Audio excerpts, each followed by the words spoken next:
How you doing, everyone? This is the You Are Here podcast, episode 66 of the podcast. My name is Mike, and we're here. You Are Here podcast, episode 66. Find the podcast on www.youareherepodcast.co. We cannot afford the M. Yeah. Spotify, Apple Podcasts, YouTube with the video. Everywhere you can find a podcast, you can find You Are Here podcast. So go check it out. Let us know how it is.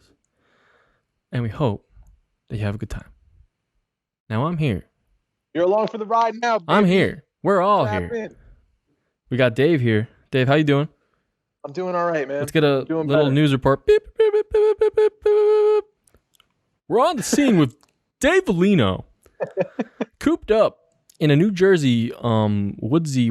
I don't know where you are right now, dude. I think you moved like I moved 20 again, times bro. within the past week. Yeah, dude. So how have you been doing? Doing all right, man. I'm doing better. We moved. We're safe. Mm. I just made cookies. Ooh, I left some warm cookies on the stovetop. Yeah, you know, big fans of peanut butter. So Ooh. peanut butter cookies. That's a thing. I got my jug of water here. I got a little water. I've been taking in liquids. We started doing shots of this antioxidant juice. Oh, that's good. Tastes A terrible. lot of vitamin C. Tastes terrible. Tastes like the hardest, grossest shit. Perfect. That's how you know it's working, right? Yep. Yeah, I don't know. And yeah, I'm doing the podcast with you now, bro. I just had a live that was really awesome. People were really supportive of me. Who'd you have? Shout out Hassan, Ariel, Ray, Jess, Tristan, Sam. Sam Molina. Damn, I got a lot. Yeah, everyone was really supportive. Shout out to all you guys. Andrea, Luke. Beautiful, man. Yeah. Dude, It was awesome, man. why does everything that's good for you taste like terrible? Dude, You know what? that's Let's name some. There's actually some good like vegetables and stuff. Let's name some good vegetables. Cauliflower. Okay. Huh? Love cauliflower. A nice dude. a curried cauliflower, dude. Curried cauliflower. And cauliflower steak you can make, slice it real thick, and then you Ooh. sear it on both sides in a pan, Yeah. dude. Some garlic, oil, Oh. chimichurri sauce you make. Oh. That shit's dope, dude. Dang. It's so good. Cauliflower, I love. Broccoli. What Broccoli's do you feel about dope. Broccoli's great. broccoli? Asparagus. Asparagus is good. Love Asparagus it. is good. Squash. Yo, asparagus though, doesn't asparagus make you like something? Excuse me. Your pee smell? Makes your pee smell. Yeah, there it is. Yeah. Yep, that's what it is. I was like, I don't want to say Why something is that? wrong. I don't want to say something wrong. It smells like ammonia or something. In your pee. Ammonia. Dude, sometimes know when what I it drink smells like. coffee, I get that coffee pee. What? No? Drink No, some what is black coffee pee? black coffee, dude. It smells like coffee. You're peeing coffee? Are you serious? Yep. It smells like coffee? Yep. Oh, I didn't know that. I Yeah. never smelled that. It's that liquid asparagus. That's because I take my coffee sweet, bro. Oh, yeah. Yep. Dude, we were talking about on the live, the major thing that came up was like, Austin asked me if I was being like creative. I was like writing or whatever was coming. It's like, what projects are you working on? I was like, really nothing, like not much. There's nothing really going on right now. And I said, the reason being like, I'm not really inspired to do much, like other than once in a while write a poem, like if I'm compelled to, or Yeah. I barely journal at all. I don't really like sing. I don't make music. Like I don't paint. I don't have much going on. Like those aren't things I would do normally. So it came up like, my question was like, what do you do? Like, how do you move through this thing when like creatively, if you're not like inspired, like is it better to just sit and make a thing happen, like no matter what? Like I'm going to dedicate an hour a day to writing, let's say, because eventually I might feel better. Or do you wait until like, I don't know, you accept what's going on, you feel like your creativity surge back up, and then you do it when you're like passionate about it? Like I don't know, that's my big question. And like the way I've always worked is I do it when I'm inspired by something. Yep. It's a surge of passion or something. There's like a yelling at me like, you got to express this, man. You got to get this out. So I've been like waiting on that, and that moment hasn't really come. And yeah, but now I feel it more after talking to a bunch of people than I did before I did that. Word. I think the key for me is to like continue to reach out and not like isolate, not like locked Yeah. in. Because when you think about it, You know? most of the things maybe you grab from different experiences, different interactions you have, right? Totally. So if Totally. you're not having any of those, then like I mean you're doing a disservice to yourself. You know? Totally. You gotta Totally. get that. Yeah. Yeah. Definitely you're less fortunate now to get those feelings and like those, you know, little like Yeah. situations happen. For sure. For sure. Word. I think that and working out, dude. Like those two things are important to me. Like reaching out to a bunch of people, like constantly being in, or just having conversations with people, and then like working out, dude. I started working out. Hey, everybody who's having a hard time right now, like not working out, download the Nike Training Club app. I need You that. can download it on any app store, I'm and it's free right now. Like all the trainers, the premium stuff is all free. And we started training with, shout out Benita Gorzo. She's like this crazy fit woman who's just like superwoman. And we did our first like workout of hers, like a strength training workout, and it was like a circuit training. And all you need is like you can have weights, like free weights, or you have nothing. Like you can just use what you have in your house. And she teaches you like she does like I think it's like 5 classes a week, and they're all like pre-made already. So you just hit the video whenever you want to do it. The one we did today was like 27 minutes, bro. I thought it would be a joke. I thought I'd fly through it. My legs getting up the stairs after this shit, dude. I could barely lift my fucking legs. Really? She tore my shit up, bro. But I feel better. I feel like after I burn like that and I work out, like I need to work out, dude. Yeah. I need to be running all the time. Or dude, like I need like lifting weights or something. You gotta tell me you gotta threaten me. Like you have to threaten me, dude. Cause dude, you know what I ate today, dude? What'd you eat? Wake up for some breakfast. Yeah. A bagel. Make a whole sandwich. Terrible. Okay. Terrible. Okay. That's okay. That's okay. All right. So you think, hey, this is my cheat today, right? Uh-huh. So the family orders pizza.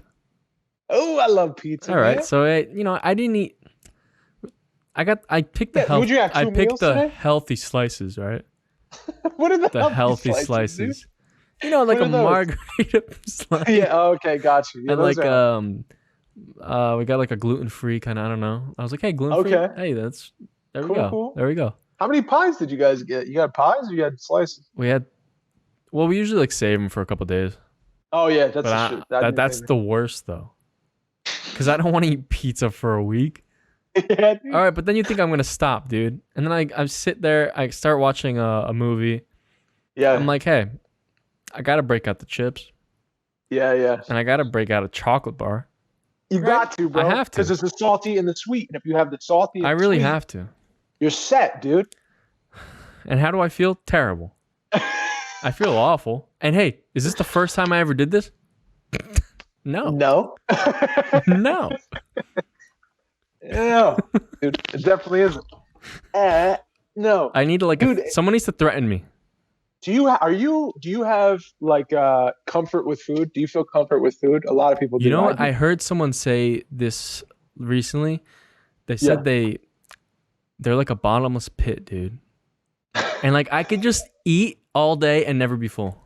And it sucks. I feel that way too, man. Especially when I work out, dude. I feel like, hey, as soon as this workout's over, guess who's hungry? Yeah. Me. Dude. Oh my God. And I can eat anything, everything, and I won't stop. I'll throw up. My body's like, you're hungry, man. You're hungry. And I'm like, dude, we just ate pasta, bro. We just ate. It's only been an hour. Why do you need another meal? Dude, I don't know. It's crazy. I don't know. It's crazy. And there's Dove chocolate I have in the house. I have like a bag of Dove chocolate. That's my shit, dude. That's the problem. And if it's like a bag in bite form, and it's like you can just grab it in those little wrappers. No. That's a problem, bro. Stop. I've been walking by every time I walk by. I'm like, oh, it's only one little square. Like I've had 20 squares today. Dude, I downloaded it. I've at least gotten good at because we work at the cafe, and usually I walk out there, I'm like, I'll get a cookie. And I'm like, oh, I'll get a fucking piece of cake. Oh, I'll get a fucking sweet ass coffee. I always walk out of there with something. But I've gotten good at just being like, I only eat, like make food because like I work in the morning. I only eat like breakfast and like that's kind of it. And have like black coffee or like coffee with little milk and like that's all I'm gonna drink and like eat. Okay. And I don't leave with anything. I literally am like there alone and I look at everything. I'm like, no. I'm leaving. It's so hard, dude. Like it's crazy. It is hard, bro. I love food and it's, but I really need like someone to just like say, hey, you're fat, dude.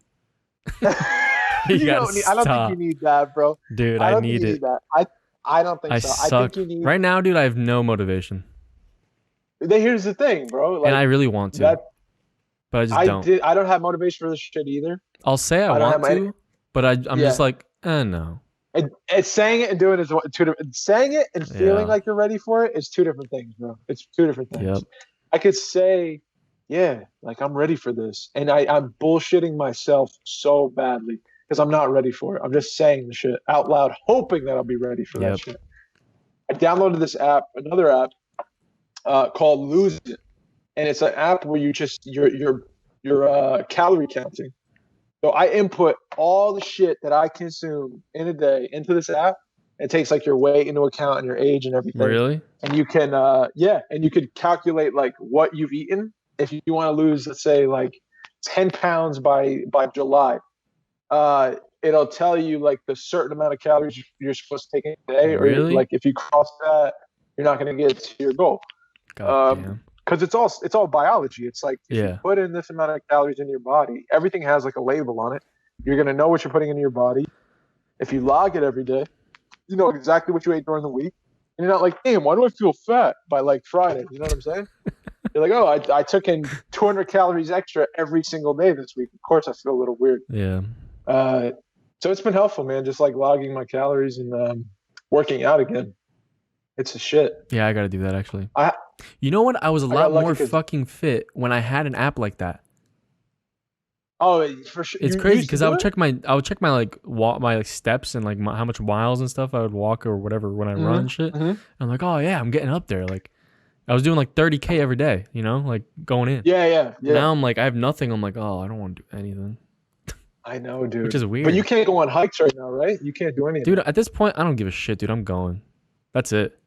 Yeah? No, I don't care what anyone says. I'm going. Sorry. I'm wearing a mask, I'm wearing gloves, and I'm going to go. Dude, what else can you do to me? I don't know. I'll wear a hazmat suit, dude. How do your parents feel about all this? How are they doing?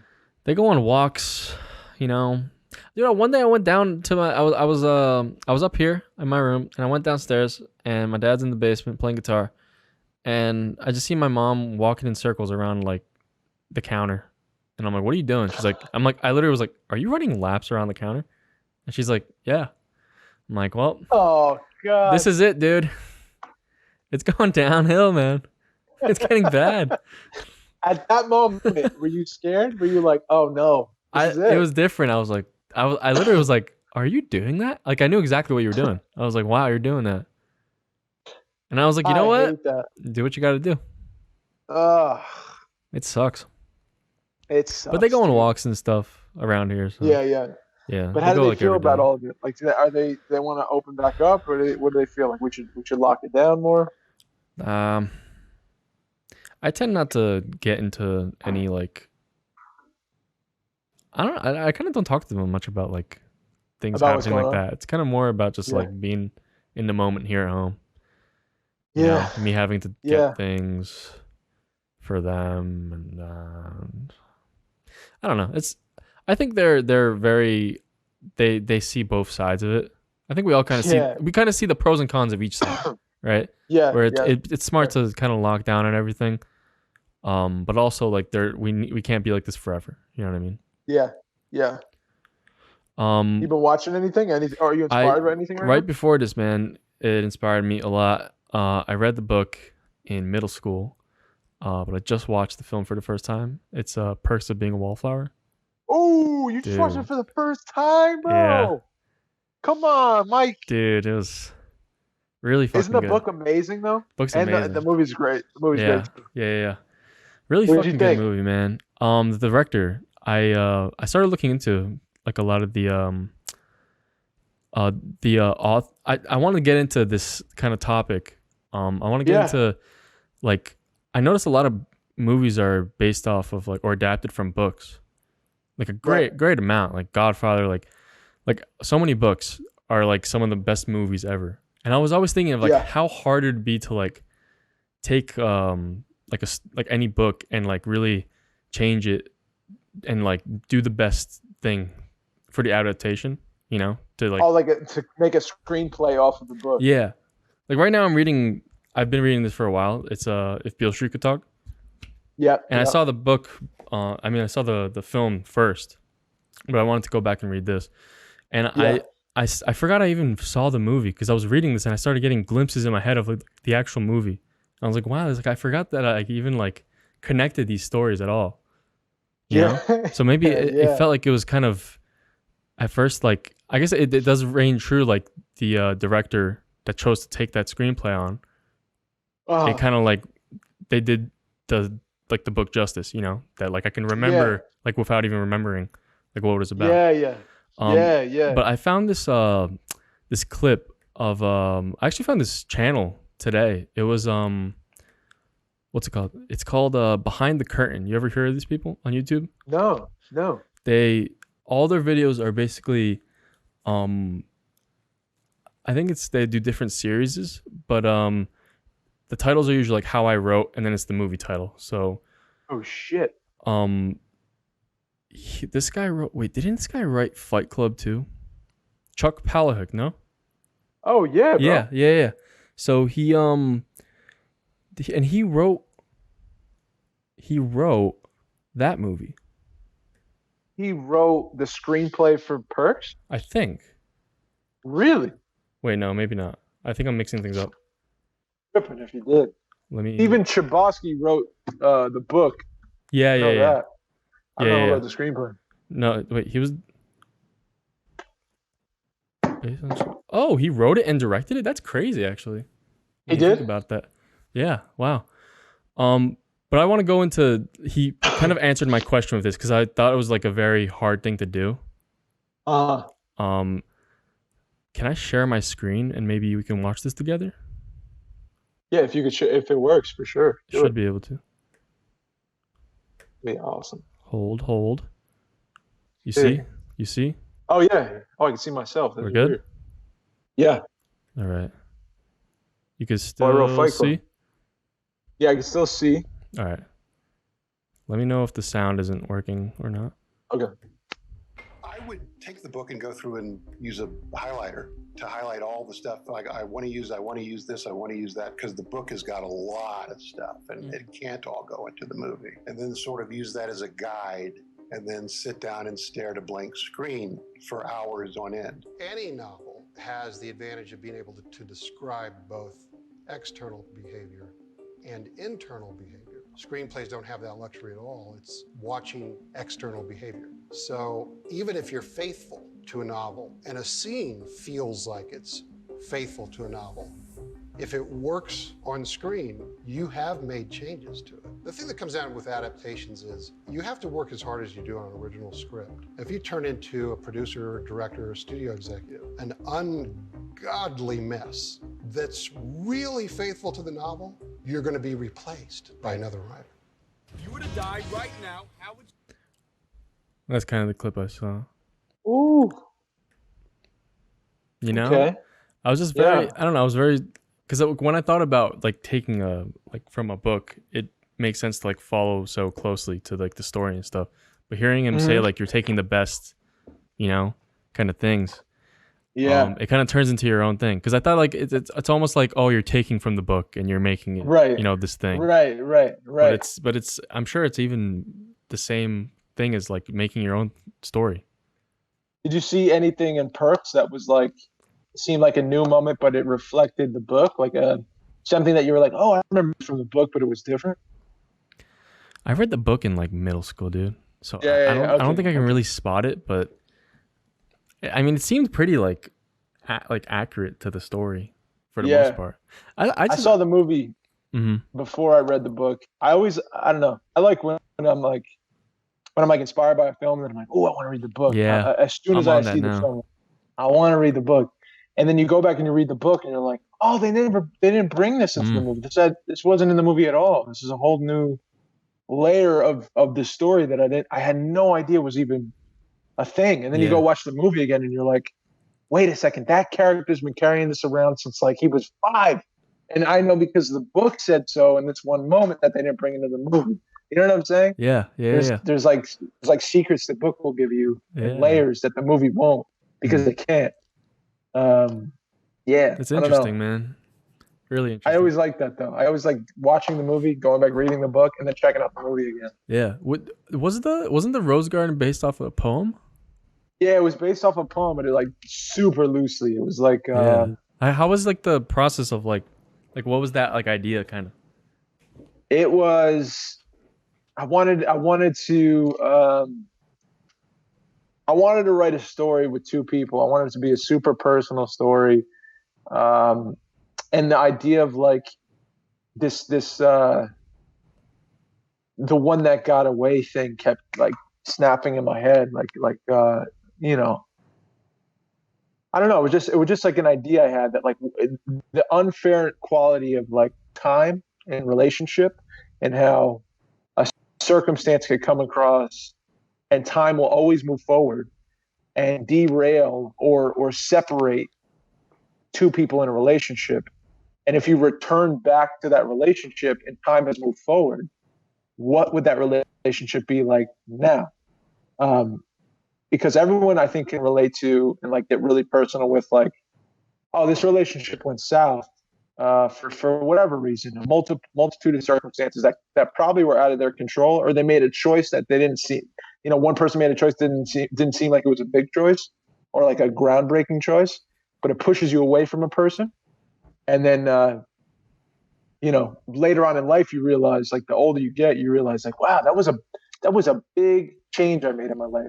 That one little decision seemed so little, but it was a big decision because it pushed me away from a person I really cared about. And now looking back, I miss it. I regret it. I wish I could see what it's like, or see if we can connect again. And that was the thing that was like buzzing around in me. And then I found the poem. I was looking up poetry, old poetry, and then T.S. Eliot I found. And then I found 4 quartets, and then I honed in on this one section of that poem when he spoke about this rose garden. And it was exactly, I don't know how, but like it was exactly what I was, like it was the idea I just spoke about in that long-winded way, in a poem form in 4 lines. It was like, he said, footfalls echo in the memory. So footfalls, I imagine like footprints echoing in the memory down the passage you did not take. So the choices that you made that pushed you away, down the path you did not take, towards the door you never opened, into the rose garden. So from then on, it was like the rose garden for me summed up everything about that situation, about missing a connection because of a life circumstance and time moving forward in an unfair way, but as it does for all of us. And then, with the hope of seeing what that relationship would be like again. That's what the film is. That's the life that went, that's the path that life created that you were never on. That's where the rose garden exists. So the lead character that I played wanted to go visit that rose garden, the path that he never lived, and see what it was like, and see if he could live there. Very like, it's very visual. Like, I don't know. I just picture like you like look back and there's like footprints behind. Yeah. Yes, man. Yes. You think there's different? Do you think there's different rose gardens? Yeah, I feel like they happen all the time. I feel like every time you make a choice, dude, like think about it. It's like a parallel universe theory, but like that theory that like in a different universe that parallels this one, you have made every choice basically you can make in these unlimited amount of universes. Yeah. So you never left Australia because your parents decided they were going to stay. And then they had you, and then your life has changed dramatically forever. And like all the choices that you've made in your life, let's say, since you were born, you could have made a different choice. You could have never talked to me at the cafe. You could have been like, no thanks, bro. Leave me the fuck alone. And that, this thing that we're doing now would be a path that was unlived. Yeah. So who knows what we'd be? Who knows? This is a rose garden for sure. Yeah, or the path that you never went down. The path down the passage you did not take towards the door that never opened. The passage you did not take in that circumstance, or past relationships where you walked away from that, or someone walked away. There's a life that exists if you fantasize about it, if you think about it, where the choice was made differently. And what would that life be like if you were to visit it now? Like, obviously you can't live that life because the choice is made already. But if a person is like willing enough, or is obsessive enough, or so passionate that they want to see if they can make that life happen again, the truth is that time has passed, that you've already begun living this different path. You can't go down a path that you haven't lived before. Like, it's happened already. It's that person's moved on in this direction when you've moved on in this direction, and you can't revert back to age 18 and walk that path anymore. Like, you've passed it. You're trying to circle back now and see what that rose garden's like peeking over the wall. Yeah. And to be honest, like, that wall you can't climb that wall. You know what I'm saying? It's too tall. And if you really think about that, kind of like, if you are like circling back to that thing, how like instead of going down, I guess you could look at it as like everyone's going like this way, like the forward way. Right. But you're trying to like veer off, slowing down your shit. Yes, sir. You're pausing your shit completely. Yes, man. Now that's there's a cool film. The thing that I think about with that is, like, it's easy, especially for the hopeless romantics out there. Shout out to all my hopeless romantics out there, dude. We out here. Hopeless Romantics Anonymous. Should be a thing, dude. But the thing is, like, for real, like, it's easy to fantasize about what it would be like if, like, life is set up in such a way where you don't go down a path. If you fantasize about what it would be like, the what ifs become very attractive. They become very, you fill them with all this beauty and this positivity and perfume, and like, it's a beautiful thing. It's a rose garden. Now, how come our reality isn't infused with the same thing? It's because it's so specific and real. You can see the dirt on it. You can see that it's not perfect, because nothing in life is perfect. So it's easy to look at the thing you don't have and say, oh man, but if I could. And how many people fall into that trap, dude? Like,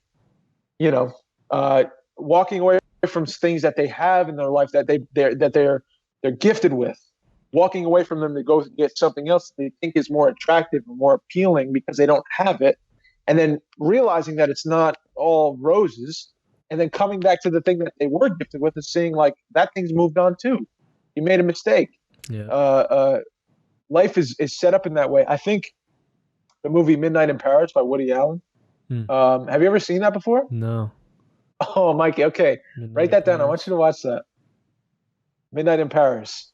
Beautiful film, dude. Probably my favorite Woody Allen film. I actually, yes, my favorite Woody Allen film. It's about this writer, American writer, goes to Paris. Owen Wilson plays the writer. Goes to Paris, and he's like, it's before he's getting married. He's with his girl, and he's with his girl's family, and like, all he wants to do, he's a writer, and he's in Paris, and like, this is where young Ernest Hemingway was, and like, fucking Fitzgerald, F. Scott Fitzgerald, and Zelda Fitzgerald, and all Gertrude Stein. They all used to be in Paris when they were young, and they were like, it was this hub of American writing. Yeah. And he's there, and all he wants to do is experience the city. But all his girl and the family wants to do is like go on tours and shit, and he doesn't want it. So he dips out one night at midnight, and this magical thing happens where, like, he goes back in time. And like, I won't give it away, but the thing that story like opens up your thought process to is like, I'm very, very into history, and I think it's because of the hopeless romantic in me. I fantasize about these like past cultures, and I say out loud, man, wouldn't it be beautiful to just go back and see how simple it was and to live amongst these people? And like, that's the time I wish I was born. I wish I experienced that. It's easy to do that, I think, because you're not there. But the film really opens up that thought, like that idea, that the human instinct to like, would it be beautiful if I lived then? Like, wasn't it prettier then? Wasn't it, more incredible then? Yeah. And those people say the same thing. Do you think we're the first, like the first people in this moment in time in 2020? Like, do you think it was only us who say like, man, I wish I could like go back and like be a part of the Renaissance, Yep. like see like Da You hear Vinci, that all the time. his paintings and shit. No, man, Da Vinci was probably saying to himself, I wish I could go back and like see like the Tudors and shit, like I don't know. That idea was really cool. Yeah. I think I got the film. I gotta check that out. Yeah. I think I have that on my list. I'm gonna check that out maybe tonight. Midnight in Paris, dude. I don't know where to get it though. I'll find it. I'll find it. Yeah, dude. For Perks, I don't like. I had a fucking. I don't know. I really liked. Like, I feel like you felt for that film too, like a lot. I don't know. I got a lot of you from that. Bro. Yes, sir. I feel the writing like the book. I fell in love with the main character. I really sympathize with him, man. It's written that way. I think that you do. And that's why it's a good book, because you're really all in on this guy. Like, you just want him to have friends. You just want him to succeed. And like, he tries all the shit just to be accepted, man. Mm-hmm. And he takes a lot of shit to be accepted. And that really moved me a lot. Yeah. Like, there's a moment in the film where he's kissed by who he thinks is like his really close friend at the time. Who was his close friend? Because his friend is struggling, and he's using the main character. He's using Charlie as a way to like just feel loved in any way in that moment. So he gets kissed by him, and he tells him, "No, it's okay. But really, he's so damaged by that because his aunt. Spoiler alert! If you haven't seen the film, like 3, 2, 1, turn it off. 3, 2, 1. Molested him when he was a young kid, So he's taking the damage of that, carrying it around, and he's having these depressive, manic states. And man, it's a super movie. Yeah. Stuff like that is inspiring, man, because it makes you realize, like, a lot of people go through a lot of shit that I don't, man. And but I can relate. Like, right. Carrying around damage like that, I can relate to, dude. For the sake of others or to be accepted, I can absolutely relate to that. And it wakes me up to the fact that a lot of people have it very bad. I probably have seen growing up, like, a lot of kids that wish they could just be accepted and did a lot of fucked up things just trying to be accepted. And I stumbled across a picture of me when I was like, I think like 8 or 9. Uh-huh. I think I was in 4th grade. Oh, I was in 3rd grade. I was in the spelling bee, and there was a picture. I think my father had me from that spelling bee, and in the picture, there's this. He was a kid at the time. His name was Justin, and we were kids together. We grew up together, went to summer camp together, and we were never really like super super close friends. But I'd see him all the time because we went to school together. And he ended up in high school committing suicide. And I don't know, like, when I was younger, I didn't think about it a lot. Like, I was always kind of like, it scarred me. Yeah. But I never opened up the wound to see like how bad. Yeah. And I when I saw the picture, I'm 29 years old and he's not. And it made me think, like, maybe something was going on there, obviously, that I wasn't privy to, because I was a kid, and like I was into my own things, and I was just having fun on the playground or trying to make friends with another friend group or trying to be accepted in my own way. So I didn't check in with him or whatever, because he seemed like such a popular dude and he seemed like he was doing so well. And Charlie in the film, like, he struggles with the thoughts of like ending it because of what he's going through. And it just makes me think, man, it's weird that we're talking about this. I was thinking about this today. Yeah. like wanting to stop everything because things are you're having a hard time with life. Yeah. And like people will stop things for themselves. And I just think life is it's too important, man. It's too beautiful. There's too much potential for life in a second. You can experience literally fucking anything in 10 seconds right now with me that you can never fucking predict, and like to snuff it out and be like, nah, no point. It bothers me. Yeah. But I understand. I'm not saying like I don't, and I'm not trying to be harsh, but like the thing that keeps me going is like life is too beautiful, man. Like there's too much potential in a moment. Yeah. I believe in moment, dude. And like, I think that's what I don't know. that film did that really well with like those thoughts that Charlie was having, like, yeah, you know, you kind of see him like fight that, you know, with both sides. He tries to fight it. Especially when he like admits it to like the one girl, Sam, and he just says like, oh yeah, my friend, you know, my best friend blew his brains out or some shit. Yeah. And like he's just like it's such a normal thing to him, and for him to it's probably just like for himself, it makes it even like easier for him to think about even doing that. You know what I mean? Man. And seeing him like fight that throughout the whole thing, man, it's I don't know.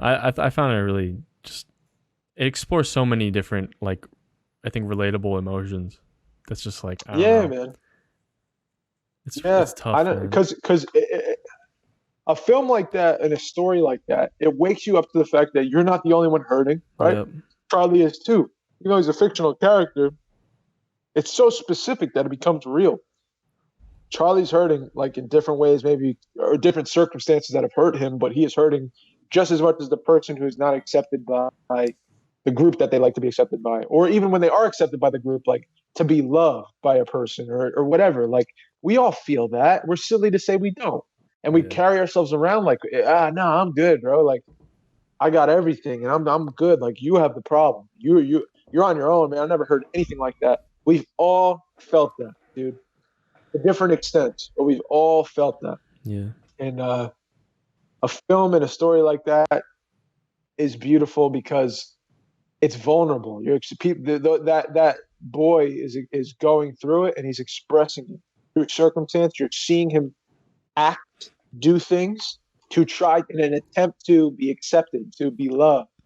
And when it doesn't go his way, you see his spine start to break. You know, when it starts to fray at the edges, when he starts to remember what happened to his aunt instead of bury it. And the lesson there is you have to, in a healthy way, find a way to express the damage that's been done to you, or you will fray at the ends. You know what I mean? You'll become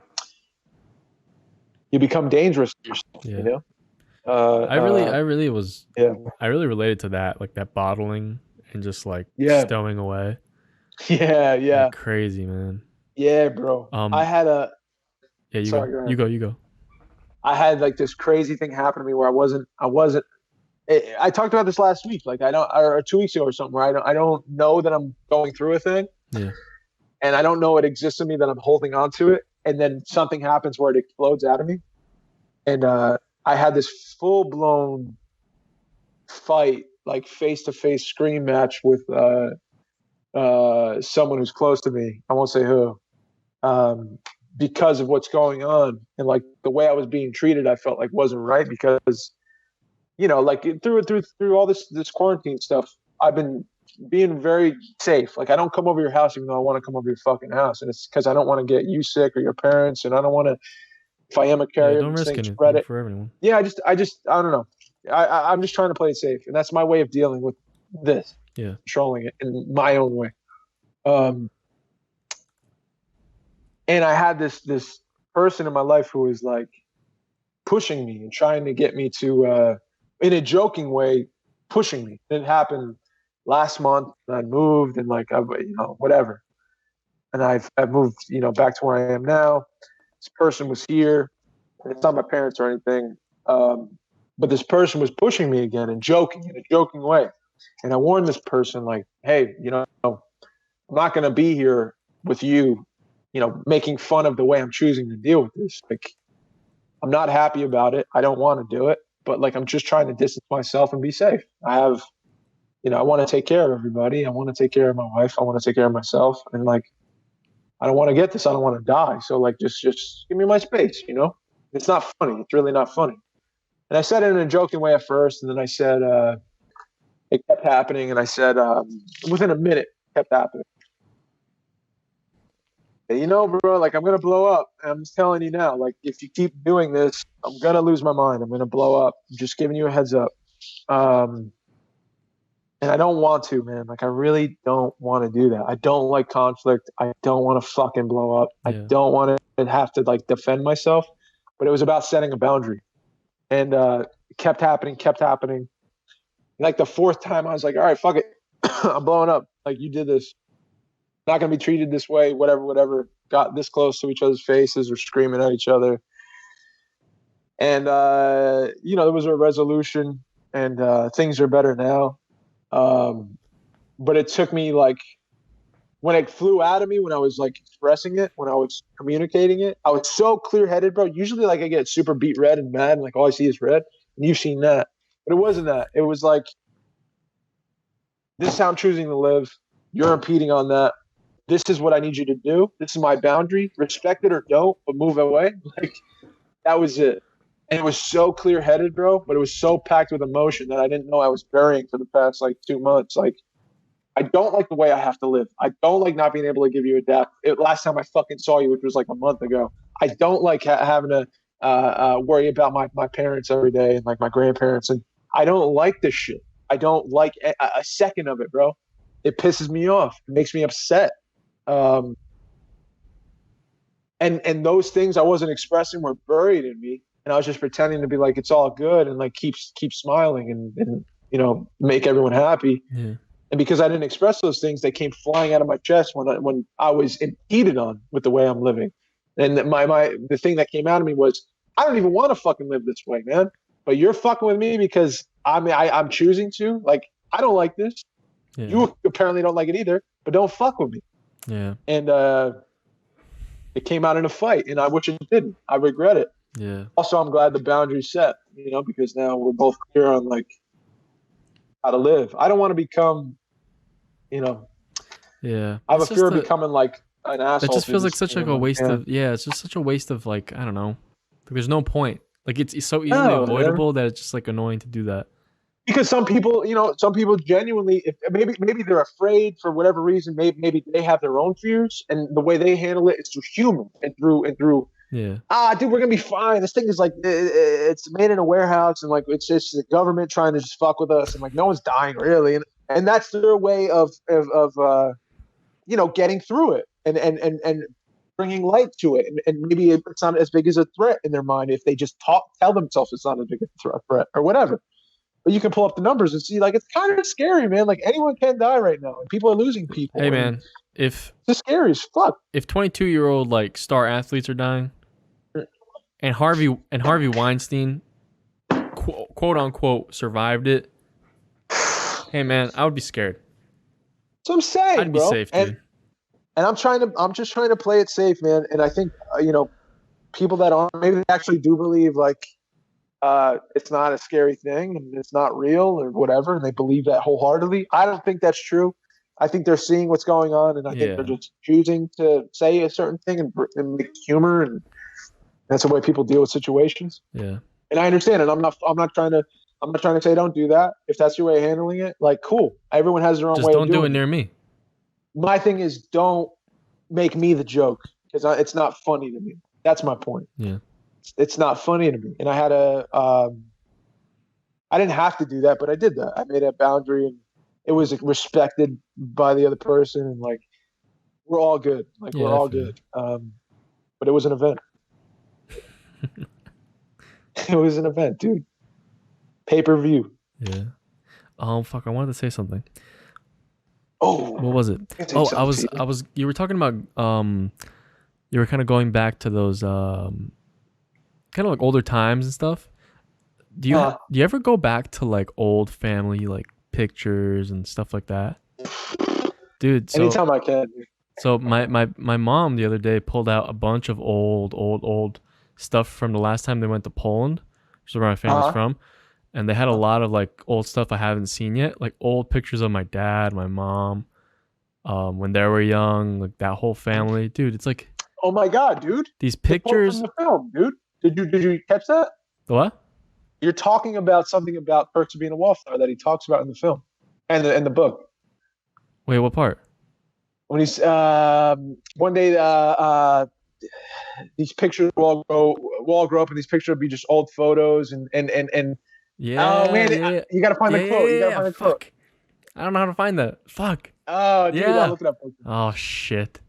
But yeah, I was going through these things and like just seeing like, I don't know, my dad's family and my mom's family, and them like as like young, like holding me and my brother and stuff, and going to those places. They were talking about how like my memory is so bad already. Like I probably don't remember a memory like fully past the age of like 12. Like I really don't remember anything, man. I remember weird like little glimpses of moments, even as like a like really really really young, you know, like not even like single digits. Like I can remember some like very specific moments. I remember a few things too. Do you have one you could say right now? Like a specific moment, I remember being held by my mom, and she was sitting on the couch, and we were looking at my brother, and my brother was playing with my dog. We had a dog. His name was Max. He was like a German Shepherd, pure German Shepherd. And all I remember is the dog was like trying to bite my brother's head, and like it was bad. It was bad. Not a good thing. I remember one time, this is like one of the running jokes. Every Christmas, every Thanksgiving, my parents always, like everyone in my family always just is dying laughing at this. I hear it every fucking year. It's always, I'm like jumping on my bed like naked. I'm like 5 years old and I don't want to go to school. And I'm like just jumping and yelling. And I remember that. And I remember doing that. You remember it? Yeah, I remember doing that. Oh man, I remember like very few things. But I remember like this one time my mom had a Sesame Street push the heads down. Like it was 4 heads. It was like Bert, Ernie, Big Bird, and like Oscar the Grouch or whatever. Wow. And I'd push it. I was little. I must have been like fucking a year old. Wow, really? Push the head down and it'd pop back up. Push the head down, another head would pop up. Like, you know what I'm saying? Yeah. And I remember we were just sitting in the hallway. She was sitting on the floor with me. It was like a cold linoleum tile, like cheap floor. And she was just playing the push the head down game with me. Like, I remember that so specifically, you know? Those are crazy moments, man. It's weird that you can remember that. Yeah.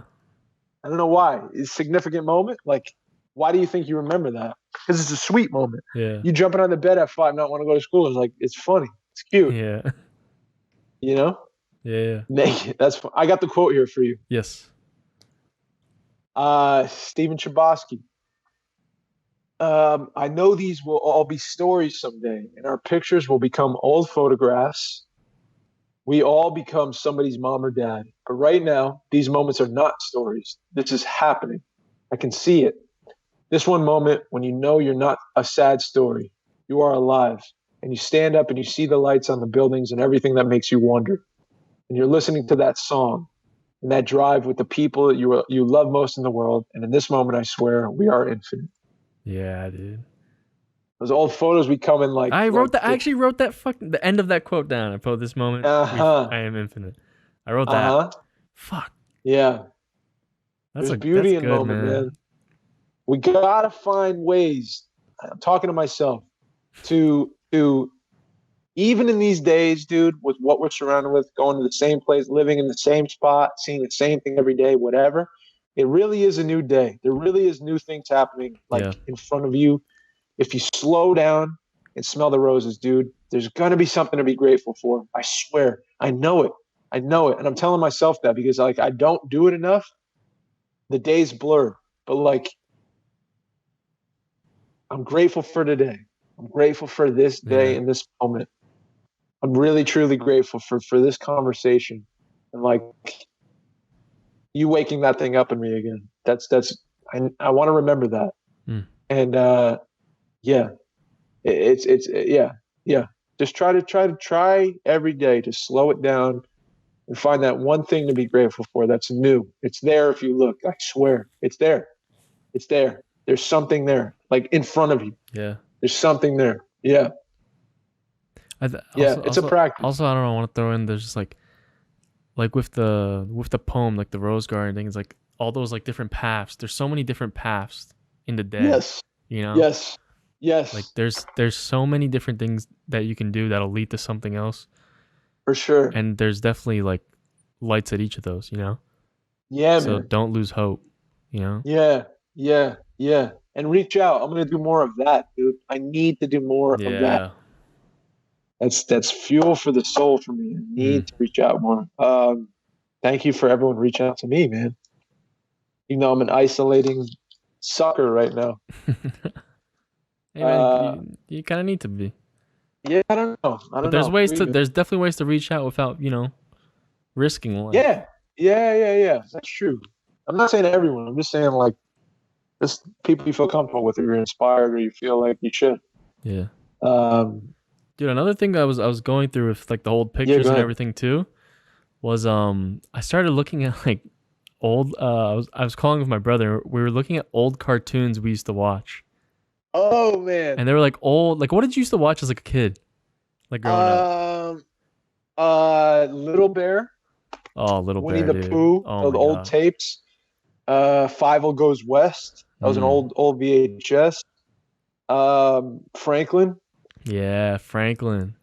That dumb turtle.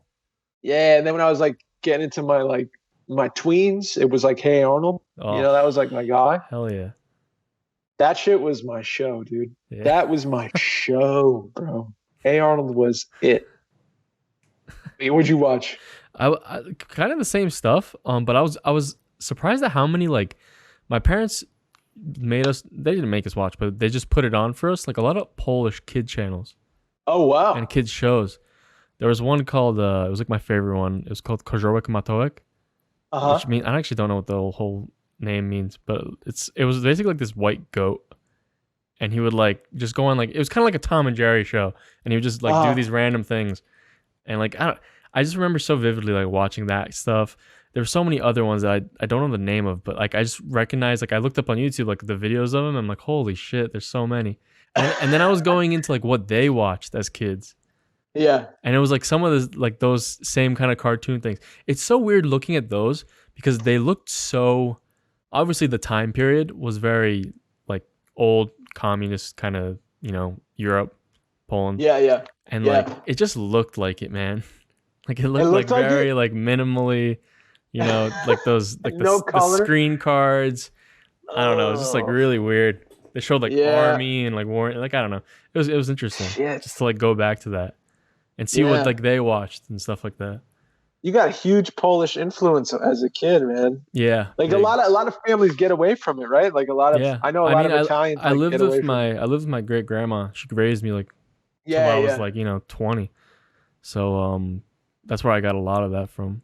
She kept you in the culture every day. Yeah. That's how I learned. I never opened a book or, learned anything Polish, but I know I'm like half fluent.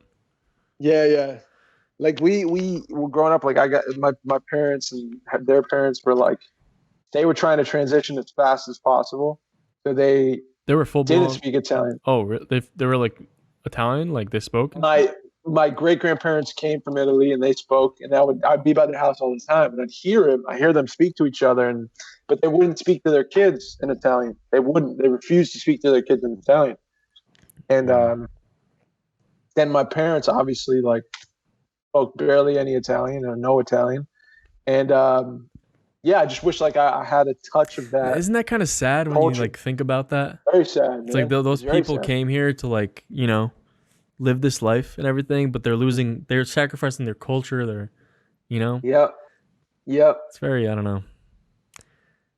It's so tough. It's cool to think like we're immigrants, like our family is immigrated to this country to give us a shot to write poetry, or like to do whatever, pursue our dreams. Like that, that's a cool thought. That's a humbling thought. Oh like they lived their full lives busting their ass in like a shoe factory, like my great grandfather, and fighting in a war, so that I could live and like talk to you on a podcast and experience none of that. None of the hardship. Yeah. Yeah. I don't know, man. We I have got a quote for you from Van Gogh. yeah. I'm diving back into Van Gogh because he inspired Hit me. I'm me. just trying to find little pockets of life that inspire me. Van Gogh said, as we advance in life, it becomes more and more difficult.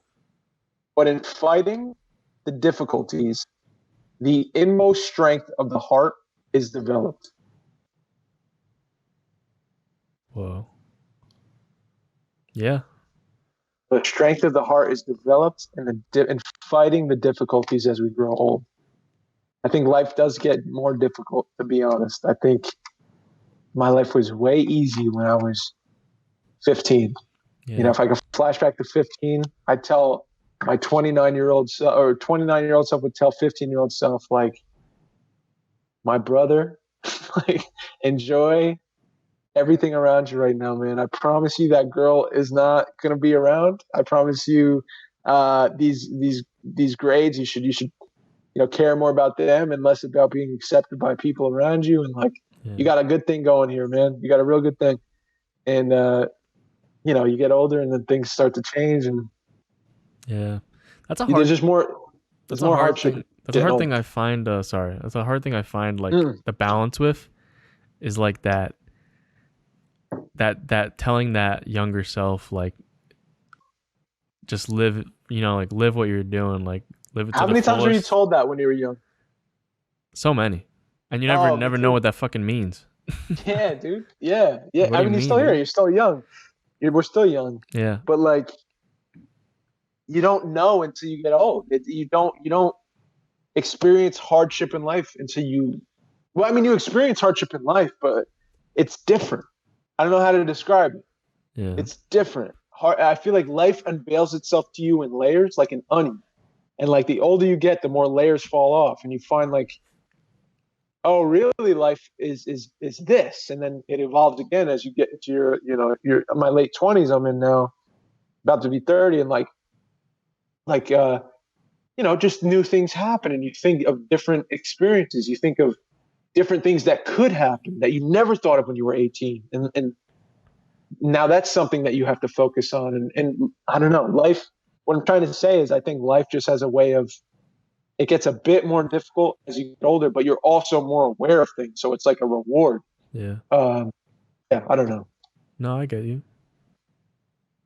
Here, this is. Yeah. I wanted to ask you another question, and I think we're like an hour in, so maybe we can wrap this up real quick.